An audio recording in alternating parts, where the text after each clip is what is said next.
2018 is a potential year of the woman in American politics. But what does it mean for Iowa?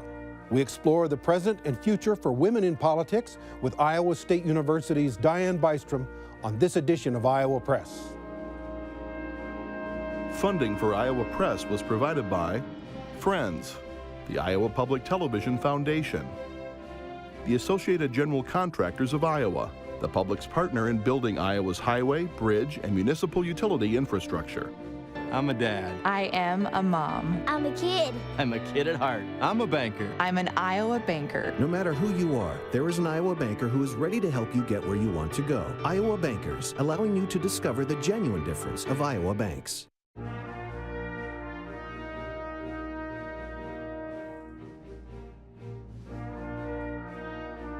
For decades, Iowa Press has brought you politicians and newsmakers from across Iowa and beyond. Now celebrating more than 40 years of broadcast excellence on statewide Iowa Public Television. This is the Friday, June 15 edition of Iowa Press. Here is David Yepsen.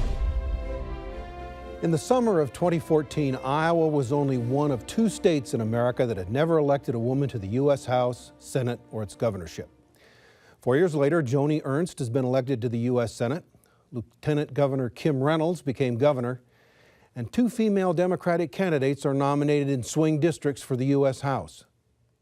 To discuss the political transition here in Iowa, we're joined by Dianne Bystrom, director of the Carrie Chapman Catt Center for Women in Politics at Iowa State University. Dr. Bystrom, it's good to see you. Welcome back to the show. Great to be here. Thanks for having me. Joining the conversation are Erin Murphy, Des Moines Bureau Chief for Lee Enterprises, and Kay Henderson, News Director at Radio Iowa. Your organization did an analysis after the primary results were in and found a 29% increase in the number of women who will be on the ballot in 2018 for state or federal office compared to 2016. Yes. Did that surprise you? No, going into it, well, we knew that there would be an increase. So in looking at the data pre-primary, we felt 65 women would go to the general, which was the record set in 2016. And then when we looked at women running unopposed or women versus women races, we predicted it could go anywhere between 65 and 96. 96 on the high end if all women won, and then one woman won, obviously in the women versus women.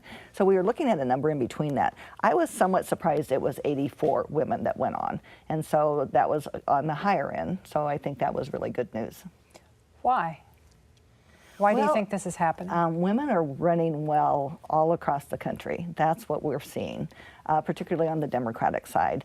There was an analysis by Cook Report that came out this week, and they're finding that 70% of Democratic women with an incumbent in the race, and it's with no incumbent in a race, but with an opponent, they're winning 70% of the time on the Democratic side. Republican women are running about 38% of those races. Now, Republican women actually did better than that percentage in Iowa, but going into it, we were seeing record numbers of women running, not just in Iowa, but across the country and nationally. And so, we felt pretty good about the numbers going in, that we would have a record increase. A little bit surprised it was 84. The high-profile women in Iowa, David alluded to, Joni Ernst is in the Senate now, Kim Reynolds, but that hasn't filtered down yet throughout the spectrum politically in Iowa. The Iowa legislature is just 23% women. That's below the national average, even below other states in the Midwest. Why is that? Why has Iowa lagged behind other areas of the Midwest and the country in having women in elected office? Well, there's actually been a lot of studies about that study, in fact, state legislatures, and they do something called sort of just the culture of the state. And so Iowa is actually ranked as an average culture for women. So the good news is, so the states that tend to elect more women tend to be more diverse states. They tend to be rapidly growing states with rapidly growing populations. Iowa's population is fairly static. It's primarily white, over 90% white, And so, and also the states that tend to do better tend to lean more left than right. And so you see the states in the South really lag behind the states that do a good job. And there are states around us, as you've mentioned. Minnesota always on that top 10 list. Illinois typically in the top 10. Colorado does a really good job. So it's really the states that tend to be really more northeastern states, and certainly the western states, which, you know, has a history for women's suffrage and pro-women. So the western states do really well as an area in electing women to state legislatures. So it's a demographics thing? It is a demographic. It has to do also with the religious culture of the state, and the more fundamentalist state is, the less likely they are to elect women to the state legislature. Again, if they're not growing, they tend to be less likely. And then, you know, certainly they tend to be, if they skew more, at least moderate to left, they tend to be more likely to elect women. I was talking to the recruiter for one of the state parties during one election cycle. And I said, why can't you get more women to run? And she said, women are smart. They're all running for county office. You stay at home, it's a full-time job, and that's much easier to get women to run for those jobs than to pack up and go to Des Moines and serve there. And that's part of it too. You know, having to go to the state capitol, it is disruptive sometimes with women's jobs and women's lives. Do you have any data on how women are in county offices? They do very well in Iowa. We have, I think it's more than 80% of the county treasurers, county recorders, county auditors are women. They don't do as well with board of supervisor, county attorney, and with sheriff. And so when you're looking at probably the offices that they do best on are, again, auditor. So those are the county auditors running our elections, and the recorders and the treasurers, and it's more than 80%. But isn't that in itself some kind of gender stereotype? Yes, it is. And some states don't even elect those offices. Some states, you know, they're appointed or you hired for them. But women in Iowa do very well in those offices. That's sort of the high point for women in Iowa as far as their representation. Your organization also did a gender balance project about boards and commissions. What's happening there? Well, we're in the third year of a cycle. Iowa is the only state in the nation that has gender balanced legislation, not only for state boards and commissions, which they've had since 1987. That was extended, effective, it was by 2009 legislature, but it was extended on January 1st, 2012. And so, but there's really no teeth in the law, so it's for local and county offices. So we paired initially with the Friends of the Iowa Commission on the Status of Women to collect data. And so it's very intensive, as you can imagine, because we have to contact all 99 counties, and we do a subsample of 207 cities. That's all the county seats plus the largest cities in Iowa. So that comes up with 207. So we're on our third year of the cycle. And you know, they don't have to give us this information, but our whole idea is if we publicize this, that, you know, the cities and counties that we're doing well, and they're proud of it. You know, we have city managers calling us saying, where do we rank now, you know, in the state? And so, so we've seen progress. So the good news is we're not at, you know, we don't have 50% composition yet, but we grew from 2006 was our first, or 2014 was our first cycle, 2016, and now we're getting ready to publish the 2018 data. And so we have seen a progression in the number of women on representation. You know, the important thing to realize about gender balance is not just getting more women on, for example, the planning and zoning. That's an area where women are underrepresented, and it's important because that's a typical stepping stone from women serving on that, or men going to city council and perhaps the state legislature. But it's also getting men to serve on library boards, which are overpopulated with women. And so the purpose of gender balance is to have both genders represented on these boards. So let's kick it up again. At the legislative level, when do you foresee there to be parity? Well, I think we're going to improve this year. We rank 31st in the nation with 23.3% women in our state legislature. That's 35. We first set 35. That was our record. We set that in 2009. Then we've hovered back and forth between 34, 35, 34, 35. We have 34 now because Annette Sweeney won the special election where her opponent was also a woman. So we're now at that record high of 35. Looking at this data going forth, my colleagues and I at Iowa State, we believe that there will be more women than 35 in the legislature. There's 8 women versus women races. So we're looking at those. We're assuming most of the incumbents are going to win. So we kind of parried it that 90-some% of the incumbents would win, which is a typical average. And if women win about half of the open seat races, which we think we will, that will put us about, maybe 40. Now that's not going to get us to parity, and so it's a slow climb. And so getting parity is not going to be in 2020. Hate to tell you that. Would be 75. Exactly. Yeah, and so it's not. It's going to be a long time. And so it's, I think I've seen, it's not going to be 2020. So the fight continues beyond Is there that any year. state that has parity? No. The highest state has about 40%.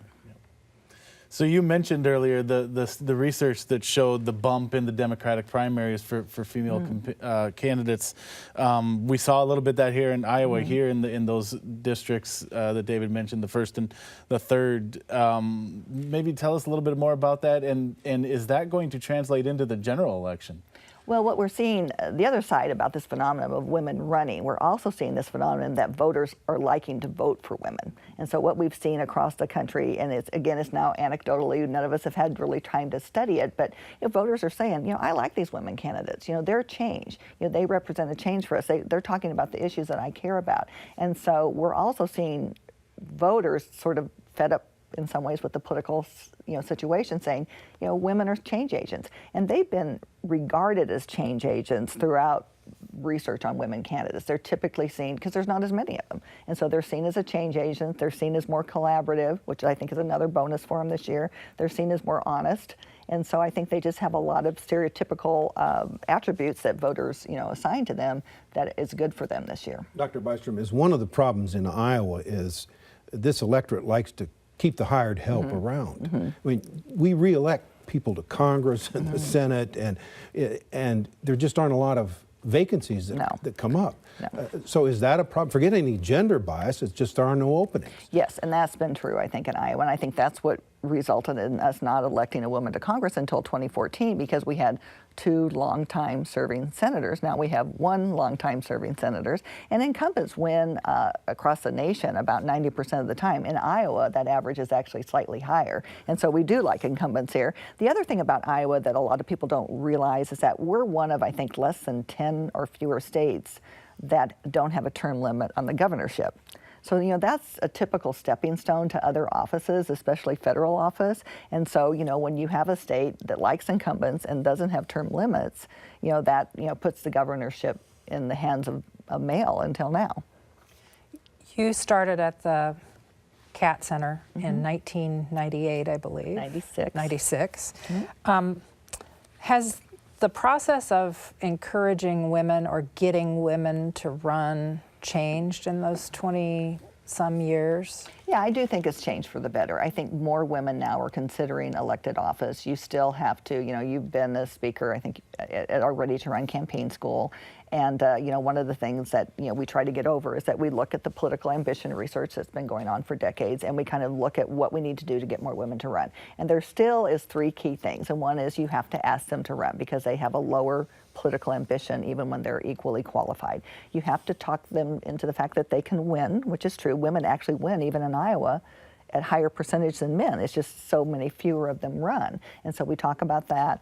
We talk about fundraising. They don't think they can raise money, but again, studies show that they can. And then we do a lot about just working with the media. That's another thing that, is off-putting sometimes to women because they worry that the media not only will cover them in a certain way, but maybe their children. And my research has focused on media coverage. And one of the things I'm able to tell them is that media coverage of women candidates has really improved in television, newspapers, radio, if you're running for governor or the Congress. Where it hasn't improved is if you're running for vice president, as Sarah Palin was in 2008, or president like Hillary Clinton in 2008, 2016.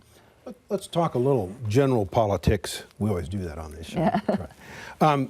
What's your assessment about who wins in November? Is there a blue wave out there? Is there a wave for Democrats, fueled in part by all their success in recruiting women candidates?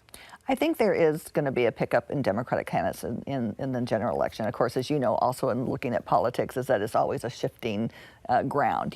Something can happen, nationally, internationally, and it changes the whole political outlook. It's looking really good right now. Going into the primary season, we are connected with researchers across the country that run Ready to Run programs. I think there's 20 of our affiliates right now. And so one of Debbie Walsh, who's at the Rutgers University, her sort of mantra was, we're going to underpromise and overperform. And so that's one of the things going into the primaries, is that we don't want to shift the narrative. Every primary we look at it thinking, oh, are women going to do well? And they've done well through this week's primary. And so I do think progressively. Now, a lot of women are going to be challengers in the fall, and so that's going to be a problem. This would be normally a change election year anyway. Typically midterms are a change election year. So it does, I think, increase the percentage of challengers that may win. What we saw, for example, in Virginia last year, in 2017, is that women challengers won 30% of their races against incumbents, and typically that average is about 10%. What's the picture look like on the Republican side? I mean, I'm thinking last week, Mark Sanford, a congressman from South Carolina, was ousted by a woman who was accusing him of not being pro-Trump enough. Are the Republicans having any better luck recruiting candidates? There are more Republican women running this year, but it's it's the same kind of split where you've got probably anywhere from 60 to 75% of races are made up of the women or Democratic women and not Republican women. There has been some success this year, I think, in recruiting Republican candidates. And one of the things I did recently is I looked at the ads of Republican women. This was like in April because I was doing an interview with the New York Times and they wanted to do it specifically on Republican women and how were they running. So I looked at every Republican woman that I could find running for the U.S. Senate, and you had a group of them that were very pro-Trump. You had a group of them, the biggest group ignored Trump. And then there was a small group that actually were anti-Trump, but they were two women that were running against Ted Cruz. And so, so the women now, by and large, that in their ads that I looked at, and again, these were Senate ads, they were not mentioning Donald Trump. I want to get you in the punditry business. How's this race for governor look to you? Who's going to win? Well, Kim Reynolds is considered an incumbent, even though she was appointed. So again, she's got an incumbency advantage. I think, though the Democrats had a very active primary cycle, hard-fought race, that actually was the same type of a situation Joni Ernst had in 2014, and I think it really prepared her to be a stronger candidate in the general. So I think Fred Hubbell going through a very active primary, has prepared him well. So you've got that kind of setup where, and it's not an open seat race like Joni Ernst had. So, I think it's a toss-up. I think you would assume because she's an incumbent that she will win, but I think it's going to depend on a lot of things by then. And we're an agricultural state. By then we're going to see how the tariffs are affecting us. That might be another thing that makes people mad. I mean, I think what you saw from the last 3 presidential cycles is that Iowans can get mad and get upset and want to change. So they voted for Obama, and then voted for Trump. And so, they're kind of unpredictable, I guess. Dr. Bystrom, when you talk about voter behavior, especially looking ahead to the general election, I'm curious what you think about how much gender matters when voters are looking at candidates. And I'm thinking, if we talk about the governor's race, I can't imagine there's a lot of Democratic voters who are going to swing across the aisle and vote for Kim Reynolds. Democratic women voting for Kim Reynolds just because she's a woman. How much does the gender of a candidate matter? Or is it still, at the end of the day, partisan politics that's the primary driver? Yeah, the primary driver of voting behavior is ideology, political ideology, and political party. And so when we have the gender gap and we talk about the difference between male and female voters, it's because women tend to vote Democratic and men tend to vote Republican. So, for example, Joni Ernst did not win the women's vote in Iowa when she was elected in 2014. Bruce Braley did. And so you would assume the same thing, is that, women who tend to vote Democratic will probably be a large portion of Fred Hubbell's base. And so really what he needs to do, because we know that there's more women in Iowa, more women are registered to vote, and more women turn out to vote. And so whether you're governor or U.S. president, if you're a Democratic candidate, you need to get as many women as possible, to turn out for you and to have, because that's your constituency. I think another thing that will happen this year, and I don't know if it's going to be successful or not, but we're seeing younger people across the country vote. And of course, I think that's another thing to look at in Iowa, because now they're millennials are tending to be more Democratic leaning. They oftentimes register as no party. That's not only in Iowa, but across the nation. They don't identify with a party. So that's another thing about whether or not you can expand that base of younger voters. You have done a lot of research about advertising in your career. You've also looked at social media and presence on the web. Have women candidates portrayed themselves demonstrably differently in the past 2 election cycles than they did when you started this research? Yes, there's one common theme that has held true, and that is when men and women are running against each other. So we call them mixed gender races. Typically, they're kind of drawn into a communication narrative where they both have to sort of be tough but caring. And so women will start emphasizing how tough they are, because that's a stereotype that's a negative stereotype about women, that they're not strong enough, they're not tough enough. So you'll see women emphasizing their toughness. You'll see men, on the other hand, oftentimes picturing themselves with their families, they're a dad. And the one thing that has changed, and it started about 2014, is that we didn't find very many women candidates that talked about being a mom in their commercials. It's because that was a negative stereotype that voters held, that if it's a mom, who's going to take care of her kids? And so they didn't emphasize it. Well, starting in 2014, and we really saw it with some Republican candidates like Joni Ernst. She's a veteran, a conservative, and a mom. And so we started seeing it anecdotally in 2014. It carried forth in 2016. And now you have, moved forward to 2018, and we've seen women running for governor in Wisconsin and Maryland breastfeeding in their ads. And so there's sort of this embracing of motherhood in ads. And there's been some recent research by the Barbara Lee Foundation that showed that voters like that, rather than just kind of hiding the fact that you're a mom, why not use that to your advantage? I remember in a congressional race here, Jim Lightfoot was running against Elaine Baxter, who was at the time the Secretary of State, and one of his ads showed a woman's hand reaching into a man's wallet, and the subject matter was how she had decorated the Secretary of State's office. Do the ads that male candidates run against female candidates still have those same sort of stereotypes, or have they changed dramatically? They've changed. One thing that we found with negative advertising is it's held, typically negative ads are used to attack your opponent on the issues. Typically they're not used at all to attack the image.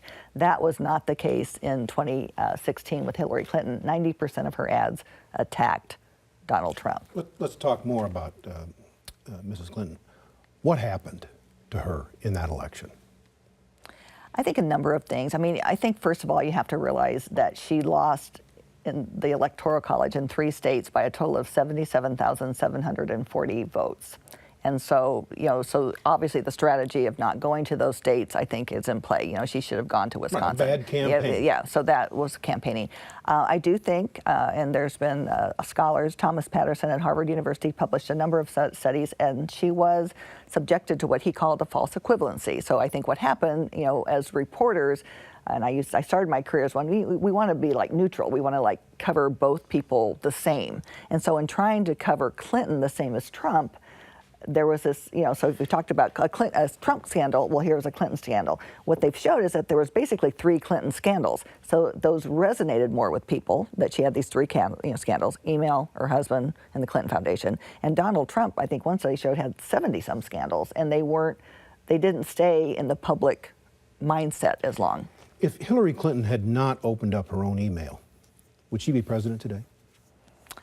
I think she would be president. I think if Jim Comey did not come out in October with that report, which was just criticized yesterday for the timing of that, I think she also would have been president. And she would have had to run a better campaign. Yes. Like go to Wisconsin. Yes. Yes. Michigan. Yeah.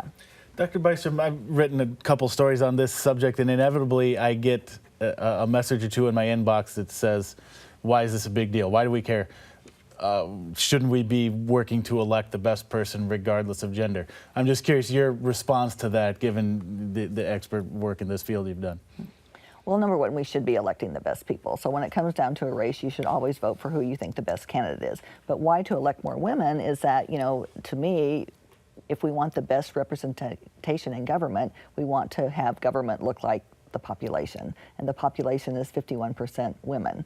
I think we also need to be more diverse in age, I think by urban and rural, by occupation. That's another thing. I think if there were more scientists in Congress, maybe things would be different. And so I think that we also want a diversity. And so, I think we want our representatives to look like our population. There's been some research. It's basically shows that when boards are more diverse, for example, they tend to be better, and women are known as more collaborative and nonpartisan, and I think it's good for government. But are we ever going to get to a day when we don't have the Year of the Woman and we don't have to do shows like this? Well, when we reach parity, I guess we will. How long will that be in a state like Iowa? How long? I don't even know. I wouldn't even predict. We're at 23%, and we have to get to 50. And we've been. I don't see it happening anytime soon. But I will say this: every time that women see women running and successful, it does give them sort of this role model effect, and so more women are running. We're also seeing many of the women that are running this year for the state legislature are younger women. We had of our ready to run campaign school candidates, 80% of them won in the primary. Some were unopposed, and so we saw a lot of younger women that came to Ready to Run in 2017. And so it is going to take a long time. I don't know that this is going to be a Year of the Woman, because the Year of the Woman was in 1992. That's the year I started my research, and that's the largest increase in women serving in Congress. We're not going to get there this year. We're out of time. Great to have thank you. Dr. Bystrom, you're going to retire. Thank you for all the help you've been to a whole bunch of reporters over the years. We appreciate your work. Well, I love working with reporters, thank you. And thank you for joining us. We'll be back with another edition of Iowa Press next week with Governor Kim Reynolds, as the race for Terrace Hill is rated a toss-up.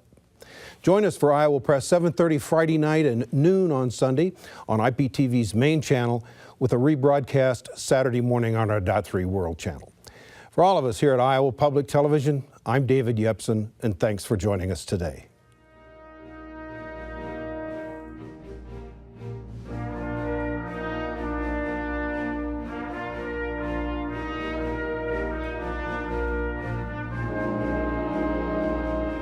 Funding for Iowa Press was provided by Friends, the Iowa Public Television Foundation, the Associated General Contractors of Iowa, the public's partner in building Iowa's highway, bridge, and municipal utility infrastructure.